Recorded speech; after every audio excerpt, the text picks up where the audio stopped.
Class 3 का chapter 5। Class 3 में chapter 5 में हम क्या पढ़ते हैं? Multiplication and division. Multiplication and division यानी कि क्लास 3 से हम स्टार्ट करते हैं मल्टीप्लीकेशन यानी कि गुना पढ़ना। गुना हम देर से पढ़ते हैं क्योंकि हमको उससे पहले प्लस आना चाहिए। गुना से पहले हमें क्या आना चाहिए? प्लस यानी कि एडिशन। एडिशन को जब हम अच्छे से कर लेते हैं तो हमें मल्टीप्लिकेशन करने में ज्यादा परेशानी नहीं होती है। तो देखिए यहाँ पे कुछ, यहाँ पे दो बच्चे आपस में बात कर रहे हैं। दो बच्चे आपस में बात कर रहे हैं। अभी क्लास में एक बच्चे ने हमसे पूछा था कि मैम, मैं जब इंग्लिश मीडियम में पढ़ती हूँ तो हमें हिंदी जानने की क्या जरूरत है?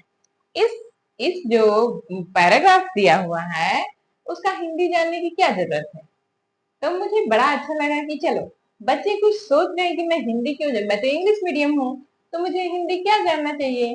तब मैंने कहा ठीक है, तो मैंगो को बताओ, मैंगो मीन्स क्या होता है? तो उसने बताया आम। तो मैंने बोला कि आम आपको कैसे पता हुआ? आम जब हम मैंगो बोले तो सबसे पहले आपने याद किया आम, क्योंकि हमारा मदर टंग हिंदी है या फिर हमारा जो मदर लैंग्वेज है वो इंग्लिश नहीं है। जिस कारण होता क्या है कि हम जो शब्द सुनते हैं इंग्लिश में उसे सबसे पहले तो हम ट्रांसलेट करते हैं अपनी लैंग्वेज में और फिर इमेजिन करते हैं। तो वो प्रोसेस अगर हम इजीली कर लेते हैं तो हम उसे अच्छे से अंडरस्टैंड कर लेते हैं। उसी प्रकार है इंग्लिश। इंग्लिश क्या है कि हमारा ये मदर टंग नहीं है, तो सबसे पहले इन शब्दों को हम हिंदी करते हैं, फिर उसे अपने आप में आत्मसात करते हैं। तो यहाँ देखिए, यहाँ लिखा है Radha and Kamal going along with their gardener uncle to look at the garden. Radha और कमल गोइंग जा रहे हैं क्या? Along with their gardener uncle. किनके साथ जा रहे हैं? अपने गार्डनर अंकल के साथ।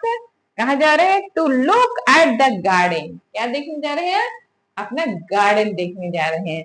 To look at the garden, garden जा रहे हैं। On the way, on the way मतलब ऑन द वे यानी कि रास्ते में। दे सा अ प्लांट, दे सा प्लांट, उन्होंने क्या देखा? एक प्लांट देखा। Radha, oh what lovely flower. क्या बोल रही है? व्हाट लवली फ्लावर मतलब ओह। ओह या वहां वो क्या कर रही है? वो आश्चर्य प्रकट कर रही है जब हम देखते हैं ओहो कितना सुंदर फ्लावर है। तो यहाँ बोल रहा है ओह व्हाट लवली फ्लावर, कितना सुंदर फ्लावर्स है। बहुत सारे फ्लावर्स है यानी कि एक फ्लावर नहीं है, बहुत सारे वहां फ्लावर्स होंगे। कमल, यस दे आर, बोला कि हाँ ये तो है। And there are so many of them, बोल रहा है कि ये तो सुंदर है और यहाँ पे बहुत सारे सुंदर सुंदर फूल हैं। अंकल, कैन यू से हाउ मेनी। अंकल पूछ रहे हैं, जो गार्डनर अंकल है वो पूछ रहे हैं कि कैन यू से, हाँ कैन यू से हाउ मेनी। हाउ मीन्स क्या होता है? हाउ मेनी, देखिए हर चीज का मीनिंग अलग होता है और उसको जब जोड़ देते हैं किसी की मीनिंग के साथ तो उसका मीनिंग हाउ अलग है। हाउ मीन्स कैसे होता है? हाउ मीन्स कैसे होता है? हाउ आर यू, तो कैसे हो तुम। हाँ? तो यहाँ देखिए, कैन यू से हाउ मेनी बोल रहा है यहाँ कि तुम बता सकते हो कि कितनी अधिक संख्या में है। हाउ मेनी मतलब कितनी अधिक संख्या में है। कमल, 1 2 3 4, देखिए डॉट डॉट दिया हुआ, इसका मतलब क्या है कि वो काउंटिंग आगे कर रहा है और स्टॉप कहाँ हुआ है? 4 पे।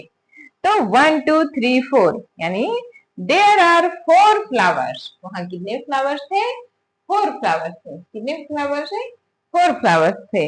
Uncle, let Radha also say something, बोल रहे हैं अंकल क्या बोल रहे हैं? Let Radha also say something, कुछ राधा को भी तो बोलने दो, या फिर राधा तुम भी तो कुछ बोलो। क्या बोल रहे हैं अंकल कि राधा तुम भी तो कुछ बोलो या फिर राधा तुमको भी कुछ बोलने दो। Kamal, but she does not know how to count, बोल रहे हैं लेकिन राधा को तो पता नहीं है कि कैसे काउंट करते हैं। राधा को तो पता नहीं है कि कैसे काउंट किया जाता है। Radha, I can count, Radha बोल रही है कि नहीं मैं जानती हूँ काउंट करना, मैं जानती हूँ काउंट करना। और राधा काउंट करके बताती है कि हम कितने, वहां पे कितने फ्लावर्स हैं। इस प्रकार शब्दों को पढ़िए, पहले पैराग्राफ को स्पेलिंग करके पढ़ना सीखिए, प्रोनाउंसिएशन करना सीखिए और इसे पढ़कर समझना सीखिए। हमारे बच्चे पढ़ते लेते हैं, बहुत धीरे स्पीड में पढ़ने के कारण लोग समझ भी बहुत कम पाते हैं। तो थोड़ा सा पेरेंट्स आप हमें सपोर्ट कीजिए।